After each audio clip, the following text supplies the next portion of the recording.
country, when any government is appointing an ambassador, there is a security and a vetting process. That process is gone through by officials, and of course it was gone through for the appointment of Peter Mandelson. The truth is, all the issues were weighed, and in that time it was known that Peter Starmer's justice gamble. Has Labour lost control of Britain's streets? Right then, before we dive into this absolute mess that is Labour's criminal justice reforms, make sure you hit that subscribe button and ring the notification bell. Because trust me, you're going to want to catch every single development in this unfolding political disaster. Now, let's talk about how Keir Starmer's government might just have handed Britain's streets over to criminals on a silver platter. Picture this. You're walking home after a long day, and the person who mugged someone just last month is already back on the streets because David Lammy's Justice Ministry decided they didn't need to serve their full sentence. Sounds like something out of a dystopian novel, doesn't it? Well, welcome to Labour's Britain in 2025, where the inmates might just be running the asylum. David Lammy, now wearing the rather weighty crown of Justice Secretary, finds himself at the center of what could be the most controversial criminal justice overhaul in decades. But here's where it gets properly interesting, and frankly, rather terrifying. Robert Jenrick, never one to mince words, has thrown down the gauntlet with a warning that should make every law-abiding citizen sit up and take notice. He's claiming that Labour's reform could unleash up to 43,000 criminals onto Britain's streets annually. Yes, you heard that correctly, 43,000. Now, before you think this is just typical political theatrics, let's examine what Labour is actually proposing. Their reforms establish what they are calling a presumption against incarceration for sentences under 1 year. Sounds rather noble, doesn't it? Almost progressive. But strip away the political jargon, and what you're looking at is a fundamental shift in how Britain deals with crime. Some offenders will walk free after serving just 1/3 of their sentences, provided they tick the right boxes on behavior and rehabilitation programs. Even more concerning, serious offenders who previously served 2/3 of their sentences will now only serve half. Jenrick isn't holding back in his assessment, and frankly, his mathematics are rather sobering. That 43,000 figure, that represents more than half of all offenders typically sentenced to prison annually. We're not talking about a minor policy adjustment here. This is a complete reimagining of British justice, and the question everyone should be asking is whether Lammy and his team have truly thought through the consequences. But here's where the political chess game gets particularly fascinating. Jenrick's positioning this as Lammy's moment of truth. Will he be remembered as a Justice Secretary who prevented a crime wave, or will history record him as a man who surrendered Britain's streets? It's rather dramatic language, certainly, but given the stakes involved, perhaps drama is exactly what's needed to cut through political noise. The timing couldn't be more politically charged. This isn't just about criminal justice reform. It's about Labour's entire approach to governance.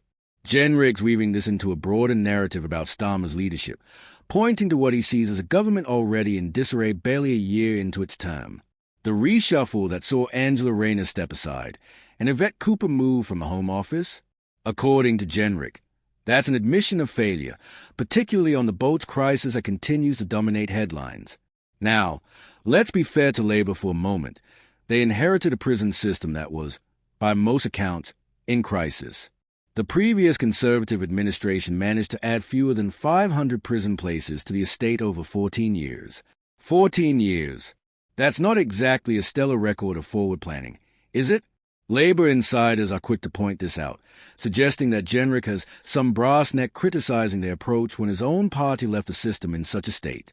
But here's the rub. Inheriting a problem doesn't automatically make your solution the right one. And that's where this story gets genuinely concerning for anyone who cares about public safety. Are we looking at necessary reform of an overburdened system, or are we witnessing an ideological experiment with public safety as a test subject?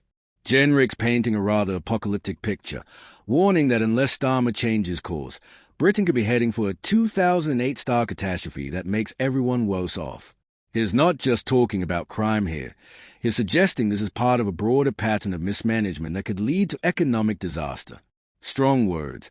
But then again, these are extraordinary times requiring extraordinary political courage. The deeper question that should keep every British voter awake at night is this: What does it say about our democracy when fundamental questions of justice and public safety become political footballs? We're not talking about tax rates or infrastructure spending here. We're talking about who walks free and who stays locked up. These decisions have real consequences for real people in real communities across Britain. David Lammy faces a choice that will define not just his tenure as Justice Secretary, but potentially Labour's entire approach to law and order. Does he press ahead with reforms that his party believes are necessary and humane, risking the political consequences if crime rates spike? Or does he buckle under conservative pressure and maintain a status quo that many experts argue is unsustainable? What makes this particularly intriguing from a political perspective is how it exposes a fundamental tension at the heart of modern British politics. On one side, you have those arguing for evidence-based criminal justice reform, pointing to rehabilitation success stories and the crushing cost of mass incarceration. On the other, you have those warning that public safety cannot be sacrificed on the altar of progressive idealism. The stakes couldn't be higher, and the political ramifications will ripple far beyond the Justice Ministry. If Labour's reforms lead to increased crime rates, Jenrick and Conservatives will have their "I told you so" moment locked and loaded for every future election campaign. But if the reforms work, if rehabilitation programs prove effective and crime rates remain stable or even decrease, Labour will have delivered a policy victory that reshapes British criminal justice for generations. This isn't just about David Lammy or Robert Jenrick. It's about what kind of country Britain wants to be. Do we want to be a nation that locks people up and throws away the key, or one that believes in redemption and second chances? The answer will shape not just our justice system, but our society's very soul. So there you have it, Labour's justice gamble laid bare. Will Lammy's reforms prove to be visionary policymaking or a catastrophic miscalculation? Only time will tell, but one thing certain. We'll be watching every development, every statistic, every political maneuver as this story unfolds.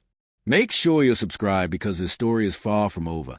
And trust me, you won't want to miss what happens next in this high-stakes political drama. The future of British justice hangs in the balance, and we'll be right here tracking every twist and turn. Until next time, this has been UK Connors, keeping you informed, keeping you engaged, and keeping British politics honest.